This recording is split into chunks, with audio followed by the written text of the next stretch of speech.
Bonjour et bonne année. Je suis au parc de Passy, dans le 16e arrondissement de Paris. Le sujet d'aujourd'hui, c'est la gestion de l'échec, ou comment fructifier l'échec et finalement le transformer en réussite. Alors, c'est vrai que ça fait bizarre de commencer l'année 2024 par un sujet un peu pas très gai, mais justement, on va essayer de le rendre gai, on va essayer de le fructifier. Alors il faut dire que il n'y a que ceux qui ne font rien qui ne chauffent jamais. Encore, ne rien faire, c'est un échec en soi.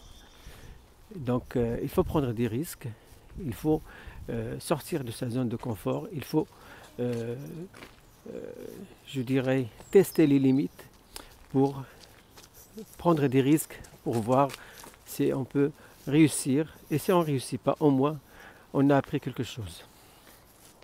Alors, trois avantages de l'échec. Le premier, c'est que au moins, on a essayé, comme j'ai dit tout à l'heure, on a pris des risques.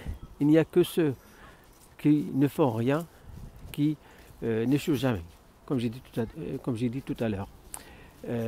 Deuxième avantage, c'est que on a testé les limites de l'environnement. Alors parfois, on a des limites mentales.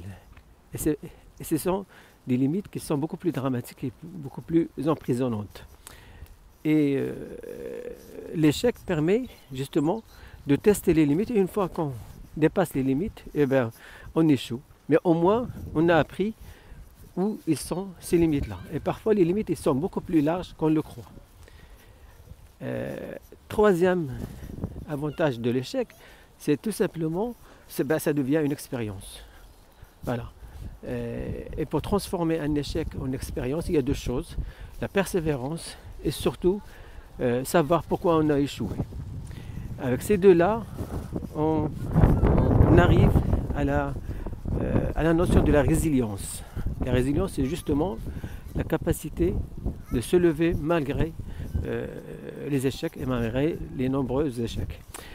Juste deux exemples, ceux qui ont inventé l'électricité, ou pour prendre un exemple justement plus gai, Charlie Chaplin avait plusieurs films qui n'ont pas échoué, qui étaient vraiment des ratés, pour arriver au chef-d'œuvre comme Les Lumières de la Ville ou autre chose.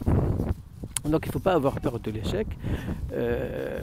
Donc je vous envoie à la vidéo que j'avais déjà postée il y a quelques temps sur comment composer avec ces difficultés.